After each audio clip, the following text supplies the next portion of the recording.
Nós estamos de volta com o VerTV, que hoje conversa aqui com os nossos convidados sobre o espaço do trabalhador na televisão brasileira. E no intervalo, o João lembrava um outro problema que aparece constantemente nas coberturas das grandes redes de televisão, das manifestações dos trabalhadores na rua, né, em atos, em grandes atos, que é a precisão das informações, do número de pessoas. Não é só aquilo que o Walter falou, da década de 70 para 80, né, da distorção. Ela persiste hoje, mas aí não são... são questões factuais, né, de números, né, João? Sim, sim. Agora, dia 4 de abril, aconteceu em São Paulo, em Ibirapuera, o grito de alerta em defesa da produção e do emprego, né? Foi um ato muito importante porque reuniu trabalhadores e empresários da área industrial em defesa da indústria brasileira, do Parque Fabril Nacional. Então, mais que um evento sindical, era até um evento cívico. E quem esteve lá sabe que havia pelo menos 60 mil pessoas, pela experiência que a gente tem assim, de observar as manifestações da massa concentrados, os arredores, umas 60 mil pessoas. Falaram 20 mil, 9 mil, 8 mil, quer dizer, sempre diminui, buscando... mostrar que o movimento é fraco, que não deu certo, enfim, sempre, isso é permanente na cobertura da grande imprensa. E como é que vocês respondem a isso? Quer dizer, a gente está falando do que é feito de uma maneira negativa. E o lado positivo, como é que vocês trabalham para apresentar as informações com precisão? Vamos pegar os petroleiros, que tem uma série de reivindicações e de lutas constantes. É uma categoria bastante forte, né, no Rio de Janeiro, no Brasil todo. Sim, o Sindicato dos Petroleiros tem uma campanha, que é a campanha O Petróleo Tem que Ser Nosso, que faz um debate amplo para a sociedade sobre a destinação dos recursos do petróleo. E aí combate toda a lógica da privatização, dos leilões que entregam petróleo para multinacionais, estrangeiras, e a gente vê os acidentes... É isso que eu ia falar. A gente vê os acidentes aumentando cada vez mais, e ao mesmo tempo a mídia diz que a Petrobras alcançou a autossuficiência porque foi instituído os leilões, se privatizou, se entregou parte da Petrobras, das ações, e a gente tem uma lógica totalmente contrária a essa visão. E aí ter uma TV, ter um espaço que a gente consiga apresentar essas ideias para a população de casa, para o morador, para a dona de casa, para o trabalhador das outras categorias, o estudante, é fundamental, porque assim a gente consegue apresentar para eles esse debate, por exemplo, que teve agora dos royalties, né? Está mudando a legislação do petróleo. E o único debate que aparece é se os royalties devem ficar só com Rio de Janeiro e Espírito Santo, ou tem que ser distribuído... É isso que está todo dia na mídia. É isso, então. E aí a nossa angústia que está trabalhando é tipo assim, a gente está discutindo se a gente vai continuar entregando. O royalty é 10% de toda a riqueza do petróleo.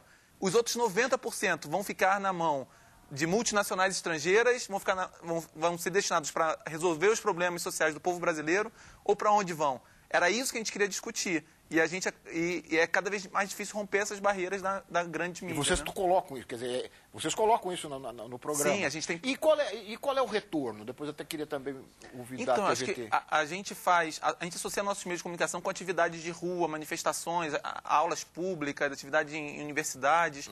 Então, em tudo isso a gente vai vendo, a gente começa a divulgar mais. Assim, eu acho que uma dificuldade que a gente tem também, eu acho, da imprensa sindical é conseguir se colocar para a sociedade como um todo.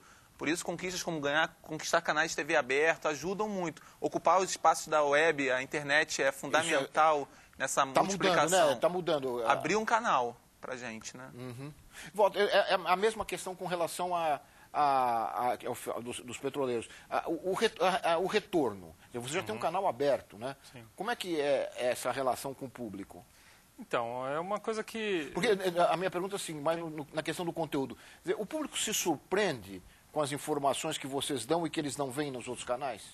Com certeza. E, inclusive, a gente não tem como medir, porque nós temos compartimentado em TVs comunitárias, que não tem como a gente medir, né?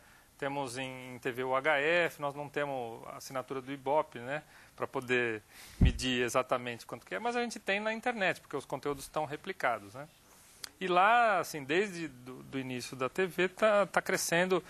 E a internet é uma linguagem diferente, né? Porque as pessoas não assistem ao vivo, né? Embora a nossa programação esteja ao vivo.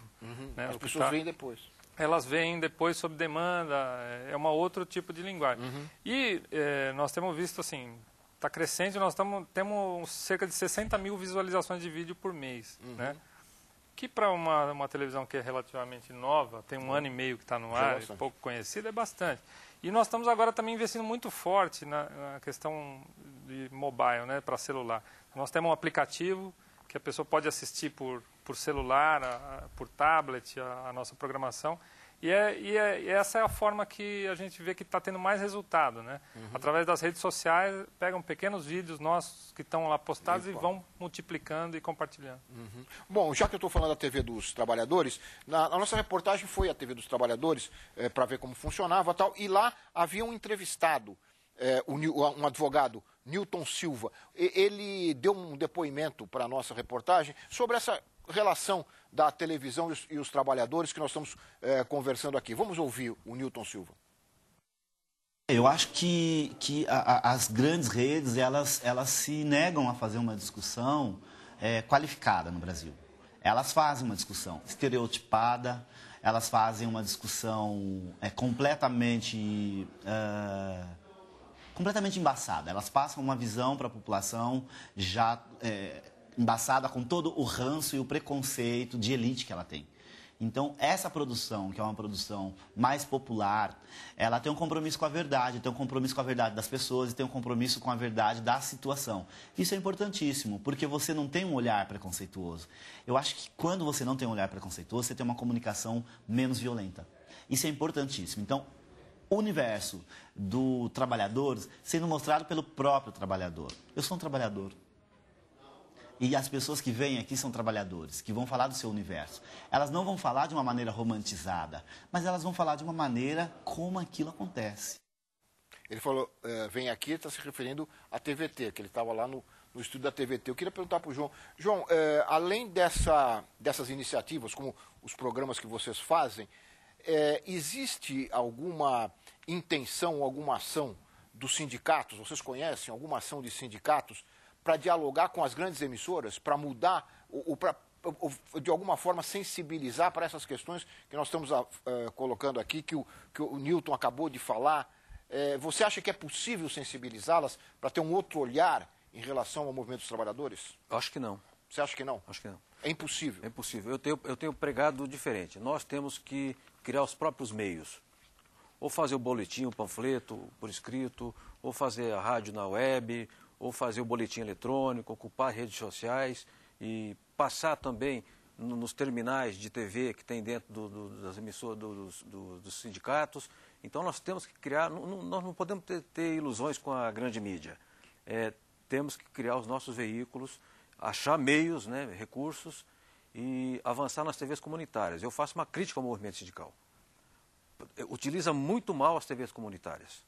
Você acha? Acho. O próprio Sindicato de Jornalistas do Estado de São Paulo tinha um programa na TV Comunitária de São Paulo, não tem mais.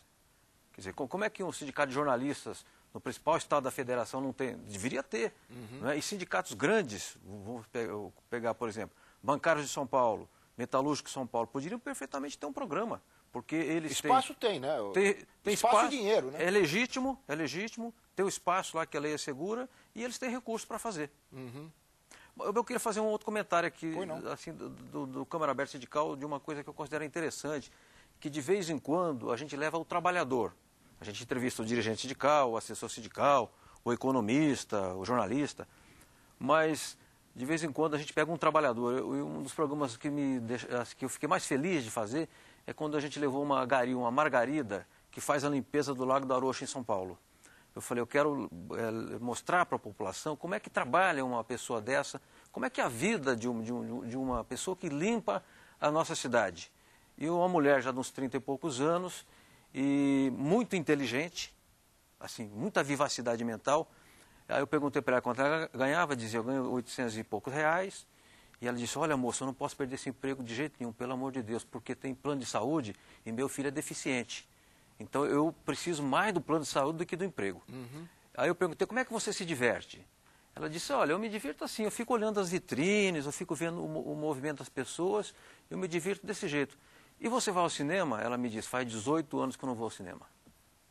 Então, a gente leva o trabalhador para que as pessoas, porque quem vê TV por assinatura no Brasil, geralmente é a classe média, para que tenha uma ideia mais precisa de como é que é o sofrimento do povo que acorda cedo e dorme tarde.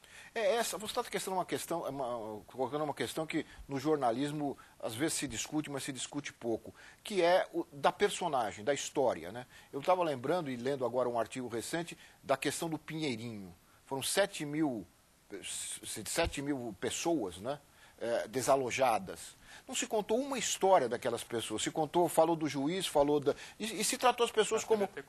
Então, eu queria que você falou da justiça, falou do governo, do executivo, da polícia, e até falou das vítimas, mas de uma maneira assim, bom, eles são pobres, coitados, infelizes, que enfrentaram essa situação por não sei qual circunstâncias da vida. Mas não se contou uma história, essa que você está contando agora. Mas a TVT contou?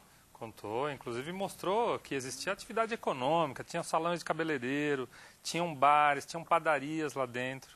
Quer dizer, era uma cidade constituída, depois de tantos anos, né? Uhum. E assim, na verdade, eu acho que é um pouco também